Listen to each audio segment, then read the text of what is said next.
On est avec Catherine Couillard, Rénal Ouellette et Pierre-Olivier Ouellette et on parle de l'accordéon.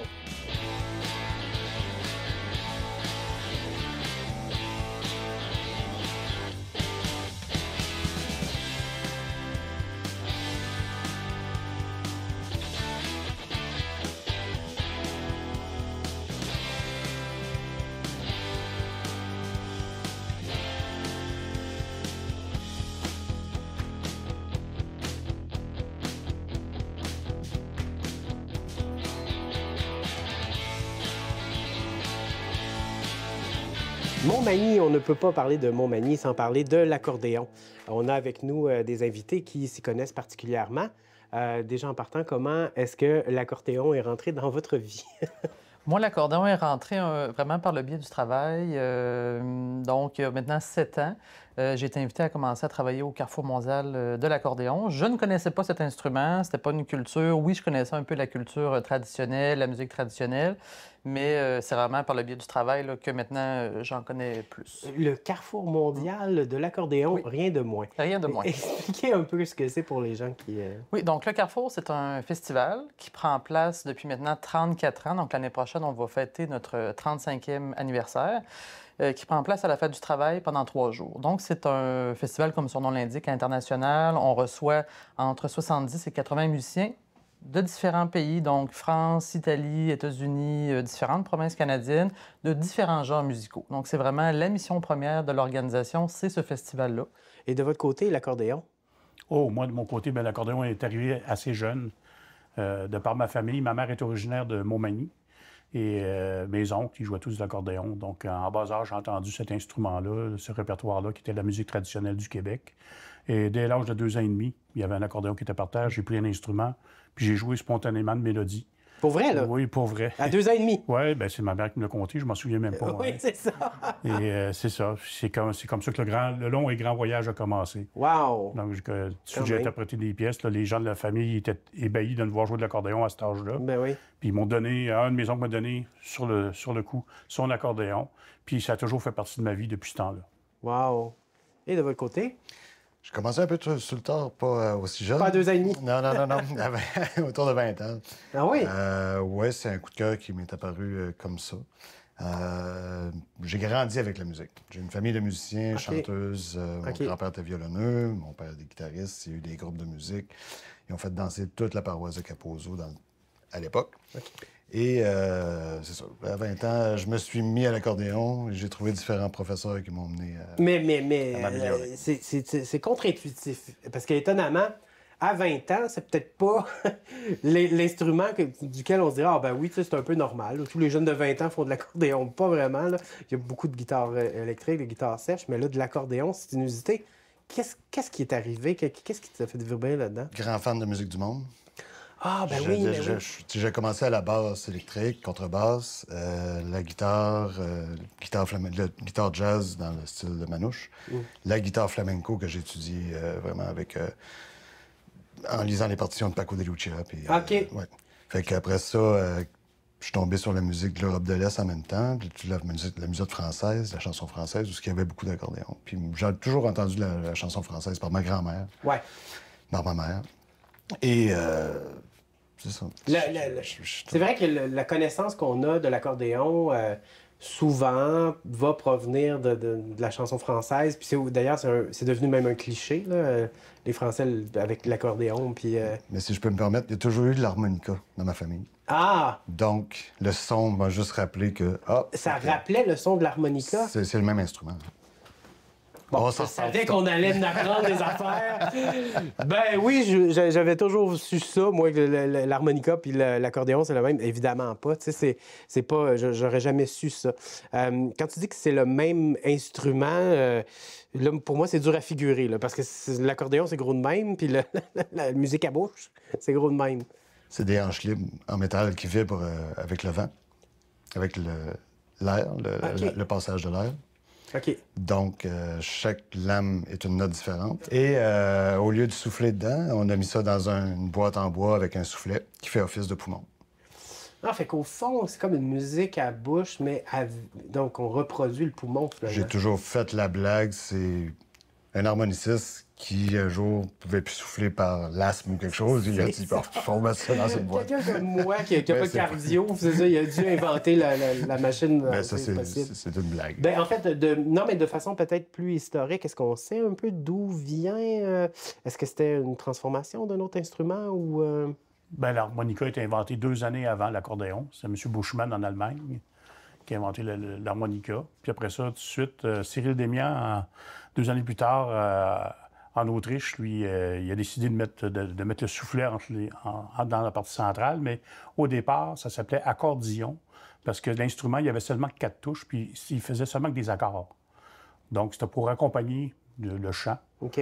Donc, si on pesait sur une touche, on avait, exemple, un accord de Do majeur. Après ça, je ne sais pas, il pouvait y avoir Sol ou Fa. Donc, c'est pour ça qu'il avait appelé ça l'accordillon. Il a déposé le brevet. Puis par la suite, bien, l'instrument, là, progressivement, il s'est amélioré. Il y a des gens qui ont ajouté des notes, ajouté des voix.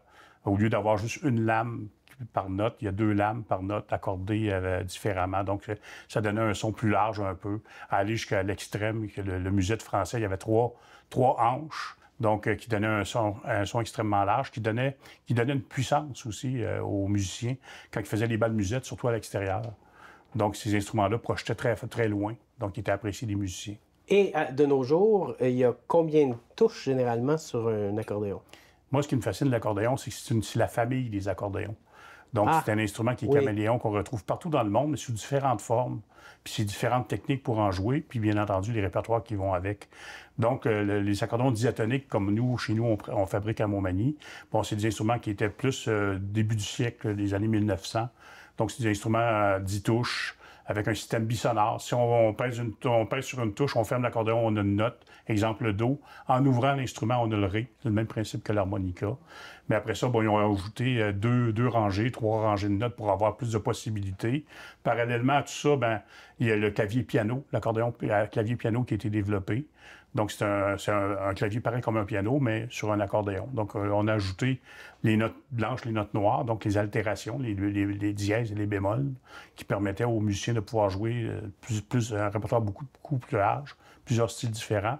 L'accordéon chromatique en France, quand on voit un gros accordéon avec 4-5 rangées de boutons, ça, c'est des boutons, mais c'est chromatique, donc on peut faire la gamme chromatique. Là aussi, on a les notes blanches, les notes noires, les altérations. Après ça, il y a la famille étendue, là, les concertinas, les petites boîtes octogonales là, qui servaient surtout pour les marins. Le bandoneon, l'instrument qui est carré, c'est un accordéon qui est de forme carrée, utilisé en Argentine pour jouer les tangos. Donc, il y a une multitude d'instruments. C'est toujours des accordéons, mais c'est toujours le même principe, comme disait Pierre-Olivier. C'est une lame qui est mise en vibration par le vent, qui fait le son. Mais par contre, les techniques pour en jouer sont tous différentes de ces instruments-là. Ce qui est intéressant, c'est que les cultures se sont appropriées cet instrument-là, puis ont eu des trajectoires différentes. Tu sais, tout à l'heure, Rénal parlait du bandoneon en tango. Bien, eux, c'est vraiment un style musical complètement différent, mais à la base, le bandoneon, tu me corrigeras, mais a été inventé en Allemagne, puis ça a été inventé pour de la musique d'église, mais les Argentins l'ont utilisé vraiment pour une musique qui est devenue une musique pratiquement identitaire. Donc, même chose pour l'accordéon diatonique ici, qui sonne complètement différent, qui est associé à la musique traditionnelle du Québec. Vraiment, on est dans un autre répertoire. Donc, c'est ça qui est intéressant, c'est l'instrument a migré à travers différents pays, puis les différentes cultures l'ont pris, puis l'ont adapté à leur musique. Est-ce qu'on sait comment c'est arrivé... Parce que, vous l'avez dit, là, au Québec, dans la chanson traditionnelle, où c'est extrêmement commun, ouais, c'est ça. Est-ce qu'on sait comment ça a migré un peu au Québec? C'est les Ursulines qui ont acheté les premiers instruments. Oui, les Ursulines avaient des accordéons romantiques, comme on appelait, puis ça a été acquis pour les jeunes filles qui étaient à l'école. Là. Donc, dans leur couvent de jeunes filles, ils avaient acheté les premiers instruments. Oui, à la place de jouer de la flûte à bec, il n'y a rien là, on joue de l'accordéon. Est-ce que, là, je parle peut-être pas au bon monde, là, mais est-ce que c'est difficile de jouer de l'accordéon ou... Oui. Oui? Tous les instruments peuvent être difficiles. Ouais. Ça dépend comment qu'on l'apprête, qu'on l'apprend. C'est sûr que si tu veux jouer du classique, il va falloir que tu l'apprennes vraiment plus en profondeur. Si tu veux jouer de la chansonnette, puis juste faire... Ça se peut que tu aies juste besoin d'apprendre quelques accords, puis tu vas être capable de te débrouiller sans être obligé de prendre un gros accordéon piano, comme j'ai. Tu peux prendre une réduction de piano et juste t'accompagner avec 3 accords, puis tu peux faire 150 000 chansons avec 3 accords. T'sais. Mais toi, tu as choisi un plus grand défi, appelons ça comme ça. Oui. T'as l'air d'être presque traumatisé. C'est drôle parce que c'est toi qui as choisi ça. Oui, ben j'aime ça, les défis. OK. Fait que je me suis vraiment donné à cœur joie.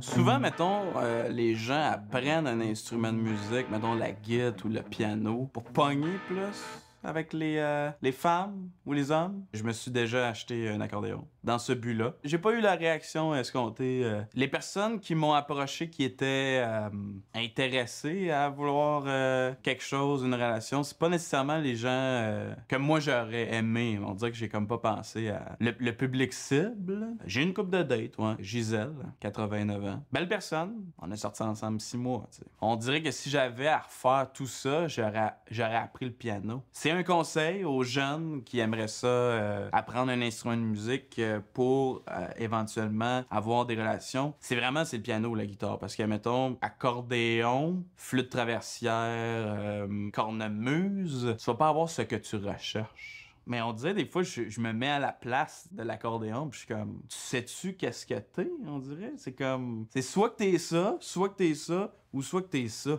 Il faut que tu choisisses qu'est-ce que tu veux faire, tu sais. Ça peut être juste ça, là. Le piano, lâche ça, là. Les pitons, lâche ça, c'est pas pour toi. Le piano, c'est pour le piano. Les pitons, c'est pour les manettes de jeux vidéo. Juste ça, là, et chill en masse. Là, tu vas dire, ah ouais, ça fait juste un son. Pis ça. Pas besoin d'avoir de mélodie pour faire de la musique. En terminant, je vais juste finir avec cette phrase-là. Accordez-vous. C'est si beau, la musique. Est-ce qu'il y a des pièces modernes qui sont comme plus difficiles ou plus particulières à jouer? Bien, tout dépendant de l'instrument qu'on utilise, comme en tango, c'est le bandoneon. Nous, le petit accordéon diatonique, c'est pour jouer surtout la musique de danse traditionnelle du Québec, les rilles, les gigues, tout ça.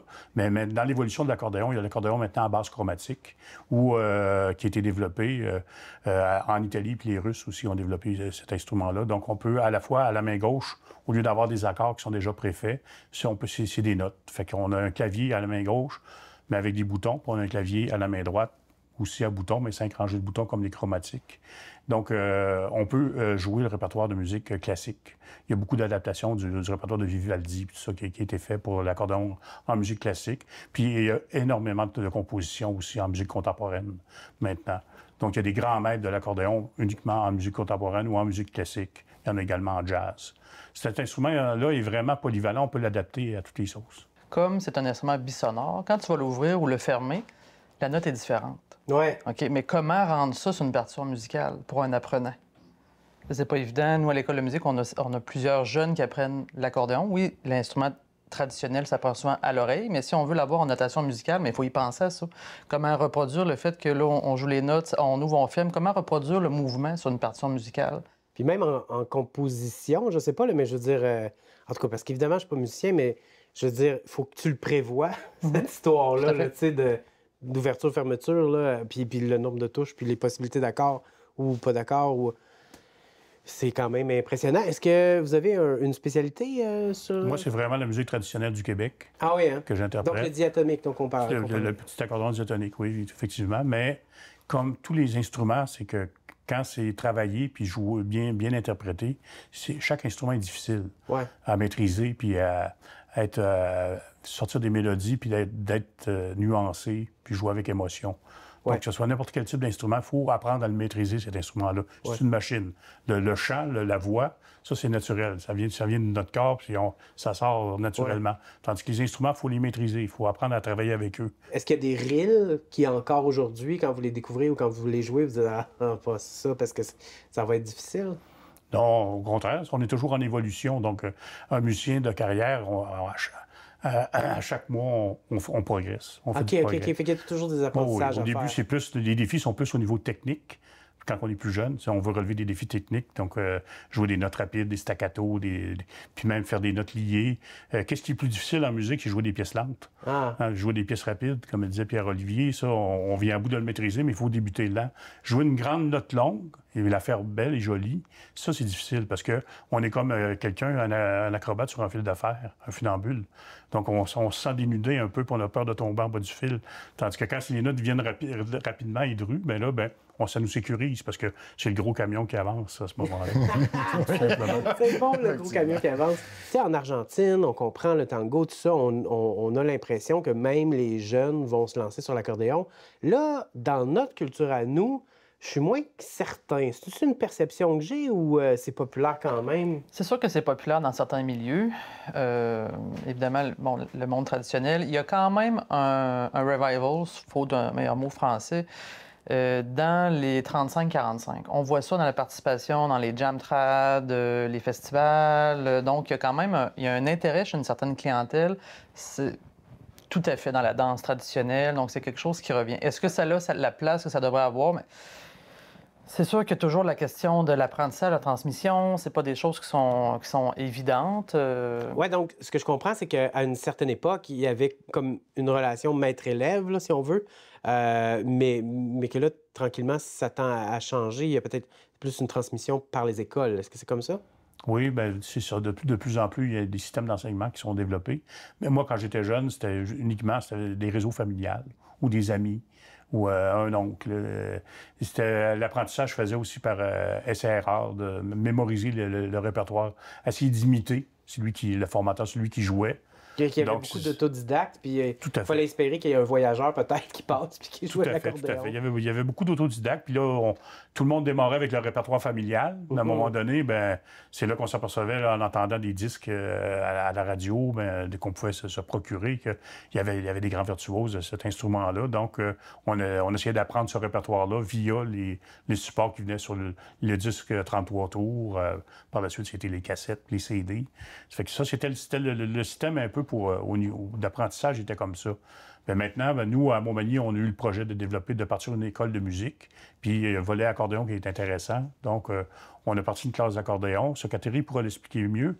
Puis on pourra en arriver à une méthode d'enseignement qui est vraiment structurée. Ah oui? Oui. Donc maintenant, depuis 2015, en fait, on a une classe jeunesse de relève. On a parlé un petit peu là, d'avoir un bassin, comment c'était important déjà d'enseigner à la génération future aussi pour qu'ils soient intéressés à l'accordéon. Donc, depuis 2015, avec la classe relève, il y a une vingtaine de jeunes là, qui ont appris l'accordéon trad. Puis cette année, par exemple, on a 6 jeunes. Là. Nous, on prête les instruments. On essaie de faire ça le plus simple possible pour que ça soit accessible. Je dirais qu'il y a un renouveau. Il y a une très bonne relève ici au Québec. C'est pas des masques, mais les jeunes qui jouent de l'accordéon aujourd'hui sont vraiment très, très bons. Puis ils ont un intérêt d'approfondir ce répertoire-là. Puis ça va bien. Mais il y a des pays, quand on a démarré le festival, on a eu la chance de faire des missions en Europe. En Bretagne, il y avait, là, une trentaine d'années, il y avait 3000 jeunes qui jouaient de l'accordéon en Bretagne. Dans le Poitou, c'était un peu la même chose. Au Pays basque, du côté espagnol ou même du côté français, cet instrument-là, il est vraiment valorisé. Il fait partie de la tradition, il fait partie du patrimoine de ces pays-là. Au Portugal, c'est la même chose. Okay. Donc, il y a beaucoup de jeunes sur la planète qui jouent de l'accordéon. Nous, ici au Québec, depuis une trentaine d'années, il y a un bon travail qui s'est fait. Nous, notre organisme, il a été mis sur pied, mais il y en a d'autres organismes sur Québec, sur Montréal, partout en région, là, qui travaillent dans ce sens-là, de faire connaître cette musique-là, puis de la faire aimer. Puis vraiment, moi, je trouve que c'est encourageant. Il y a des signes encourageants. Okay. Par rapport à quand j'ai débuté, où il y avait comme une espèce de creux, là, que c'était comme tombé mort. Là, ça revit vraiment. Puis c'est les jeunes qui prennent les choses en main. C'est ça qui est bon. C'est sûr qu'il n'y a pas la visibilité médiatique, peut-être. C'est pour ça qu'on se dit, bon, est-ce qu'il y a des gens qui en jouent? Est-ce qu'il y a encore des jeunes qui en jouent?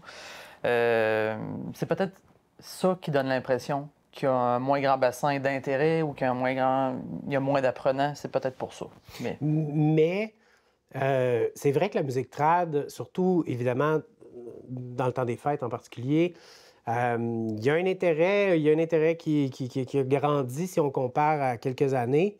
Fait que peut-être que ça peut maintenir en vie aussi d'une certaine façon. J'ai envie de vous demander si quelqu'un aimerait découvrir, est-ce qu'il y a des types de musique ou des noms de musiciens ou de groupes ou que vous dites, moi, je trouve qu'il y a quelque chose d'intéressant là que vous pourriez nous suggérer? Il y a des jeunes groupes comme La Déferlance, par exemple, présentement. On a... Il y a des groupes qui sont très connus, comme Le Vent du Nord. Tout à fait. Qui tournent partout à travers la planète, qui font des grandes tournées mondiales. Il y a des joueurs d'accordéon. Il y a un joueur d'accordéon dans le groupe. L'accordéon est présent. Il est peut-être pas présent au niveau des médias, mais c'est pas juste en musique traditionnelle qu'on a ce problème-là. En jazz, ils ont le même problème. En musique classique, ils ont le même problème. C'est toutes les musiques instrumentales ont été mis de côté un peu. Oui, là, les gens associent le mot musique avec la chanson. Ouais. C'est la chanson qui est devenue la musique, alors que moi, quand j'étais jeune, il y avait des émissions de musique instrumentale à la télé et à la radio. On pouvait entendre des concerts d'orchestre symphonique, des quatuors à cordes, des musiciens de jazz performant à la télévision. Mais aujourd'hui, presque c'est très, très rare, sauf exception, là, des émissions spéciales, des fois, qu'on va en entendre. Mais tout de même, il y a quelques années, il y a Gotham Project, qui est un band de musique électronique qui avait comme revisité l'accordéon de façon passablement moderne, on s'entend, parce que c'est un peu plus du beat, là. On pas tant de la techno, mais je trouve que ça c'est vraiment un vent de fraîcheur pour ce type de musique-là. Je sais pas si, à part toi, parce que je sais qu'on te suggère d'aller t'écécouter, mais il y a d'autres musiciens qui... a démocratisé beaucoup l'accordéon, que je rencontre partout dans les sphères rock'n'roll ou dans les sphères de rock, c'est les Cowboys Fringants, tu sais. Ben oui! Tu sais, puis ça fait comme, tu joues de l'accordéon? Ben oui. Hey, comme dans les Cowboys, tu peux-tu me jouer cette tune-là? Oui, je vais te la jouer, mais Amélie Poulain, le film d'Amélie Poulain, que le Québec a trippé là-dessus, il y a beaucoup d'accordéons avec Yann Tiersen. Oui. Tu sais, il y a plein de petits moments comme ça qui font c'est vraiment comme ça qu'on le décrirait. Il y a vraiment des moments où, comme ça émerge, puis les Cowboys Fringants, c'est drôle parce que j'avais même pas pensé du tout, même dans la préparation, mais c'est littéralement, c'est dans leur trame, là, pour la plupart de leurs chansons. C'est ça, puis ça fait comme un petit éclairage de plus sur Montmagny et toutes ces éditions fondées. Oui. Pourquoi Montmagny? Pourquoi ça pogne là? Pourquoi il y a une communauté là? Pourquoi ça prend là? Qu'est-ce qu'il y avait de spécial? Là, il faut dire, ce que j'ai compris, c'est que vous construisez des accordéons. Oui, à Montmagny, il y a 2 fabriques. Il y a deux artisans qui fabriquent des accordéons, les accordéons Messervier et les accordéons Mélodie, mais c'est des petites fabriques artisanales, mais des instruments vraiment haut de gamme qui sont vendus partout à travers le monde. Il y a ça comme à la base. L'idée de départ à Montmagny, c'était de mettre en lumière cet instrument-là, puis également les musiciens qui interprètent avec ces instruments-là. Donc, en 1989, on a eu l'idée de démarrer le Carrefour mondial de l'accordéon de Montmagny. Parce que moi, quand j'étais jeune à Montmagny, l'été, on se promenait à l'extérieur à la fin des journées de travail, là, vers 5h30, 6h, là, quand les employés sortaient des usines.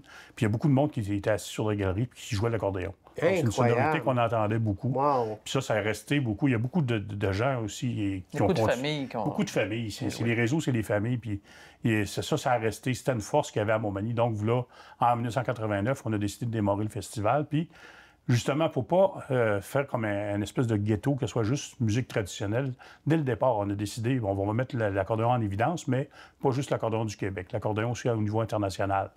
Le jazz, le musette français, le bandoneon, pour justement que les gens puissent entendre ces différentes sonorités, ces différentes richesses-là qui nous viennent de partout à travers le monde.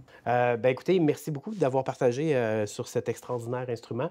On a appris beaucoup de choses aujourd'hui. Merci d'être venu à Route Centrale. Merci. C'est un plaisir. Merci à vous.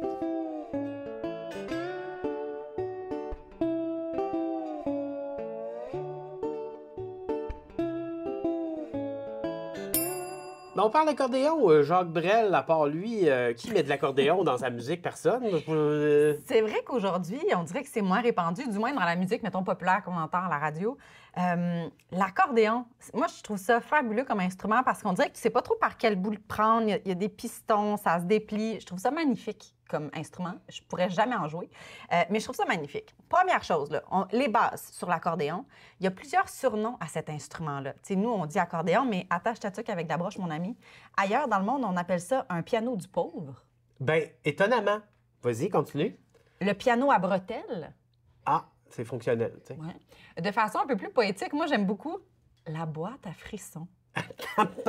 C'est beau, là! Mais c'est beau, mais c'est beaucoup de pression pour cet instrument-là qui est aussi le piano du pauvre. C'est sûr, c'est sûr. T'as le... Ah, ça m'a beaucoup fait rire. L'accordéon, on appelle ça aussi un branle-poumon. D'accord. Un branle-poumon. Un branle-poumon. Je joue du branle-poumon, mettons. Ouais, c'est mieux que jouer de la guimbarde, peut-être, on ne sait pas. Peut-être. Boîte à chagrin. Oui. Boîte du diable. Oui, oui. Là. Puis, as-tu déjà entendu pour dire accordéon le râler poussé? Non. J'ai l'impression d'assister à un accouchement. C'est le râler poussé. Un instrument qu'on appelle parfois le râler poussé. Le râler poussé. Ou le branle-poumon. C'est ça. OK. C'est ça. Fait que juste là, c'est une belle mythologie que nous amène cet instrument qui est l'accordéon. J'ai envie de te parler de 2 records Guinness qui sont reliés à cet instrument. D'abord, question pour toi. Le plus grand ensemble d'accordéons, donc des accordéonistes qui se sont réunis pour jouer. On parle de combien, tu penses, de musiciens qui se sont rassemblés pour ce record? J'espère en bas de 1000. Hey, je vais te décevoir, mon ami. Oui?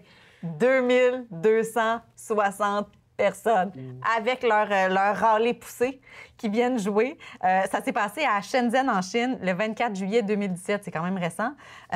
Ils ont joué pendant 6 minutes et 5 secondes. On a confondu ça pour un tremblement de terre. C'est hein? peut-être. Il y a des chances. Ça branlait le poumon à ce moyen temps. 2200 personnes qui se branlent le poumon ensemble. Sac à papier. Je trouve ça magnifique. Ouais. Je veux te parler aussi de cette musicienne qui détient le record de l'accordéoniste qui a joué le plus longtemps de l'accordéon. Donc, qui a offert comme une espèce de spectacle. Ça se passe en France. C'est récent, là, c'est cette année. C'est au mois de juin dernier. Christelle de Francesi, qui a réussi à battre un record du monde. Combien de temps elle a joué? Ouf, là. C'est une toffe. On va y aller pour 2 jours. 75 heures. Et peloupelaille. 75 heures, 26 minutes et 8 secondes. De pur accordéon. De pur branle-poumon. Pendant ce défi-là, elle avait seulement droit à 5 minutes de pause par heure. La pauvre, laissez-la aller faire pipi. C'est inhumain. Elle a célébré sa victoire devant quand même 200 personnes qui sont venues l'écouter jouer de son râler poussé. C'est qui détenait le record avant elle? Bonne question. Elle-même. Elle détenait un record avec 51 heures et 43 minutes. Elle avait établi ce record en 2022, puis l'année suivante, elle s'est dit « Hey, on va retenter le coup, voir qu'est-ce que ça donne. » C'est le piano du pauvre, après tout. Fait qu'elle est passée de 51 heures à 75 heures quand même pour jouer.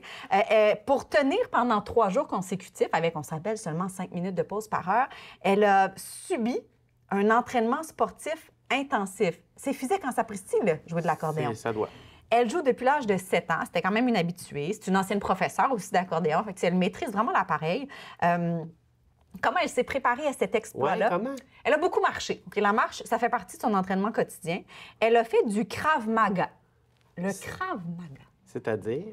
Un sport de combat avec contact. Tu peux te taper sa face en faisant du Krav Maga. Intéressant. Fait qu'elle a pratiqué ça. pratique pour recevoir le son, peut-être. Peut-être. Et elle a aussi pratiqué un art martial russe. Donc, elle se concentrait là-dessus. Voilà. Pour se préparer. Elle s'est entourée de 3 coachs pour l'aider à tenir dans l'effort. Elle avait un entraîneur sportif, un coach mental et un mentor de vie. OK. Et tous les 3 lui ont donné des trucs pour trouver de l'énergie lors de son marathon musical. Et ce qui a aussi, finalement, les 2 derniers trucs là, qui ont fait qu'elle peut aujourd'hui se vanter d'avoir un record Guinness, c'est qu'elle prenait à 4 et 5 heures du matin un petit café serré puis un petit bain d'eau froide en 5 minutes top chrono. Probablement commandité par des bouchons 3M de construction pour se mettre dans les oreilles. C'est possible, ça. Avec le chandail puis tout. C'est ça qui fait qu'elle a survécu à son épreuve et qu'aujourd'hui, elle peut se vanter de s'être battue elle-même dans son propre record Guinness, de jouer le plus longtemps de l'accordéon. Je cours à l'instant sur les internets pour écouter des vidéos. 75 heures 75 heures d'accordéon. À quel point tu vires fou sur une échelle de 1 à 10? Mais au moins, tes poumons sont bien branlés. C'est branlé de chez branlé.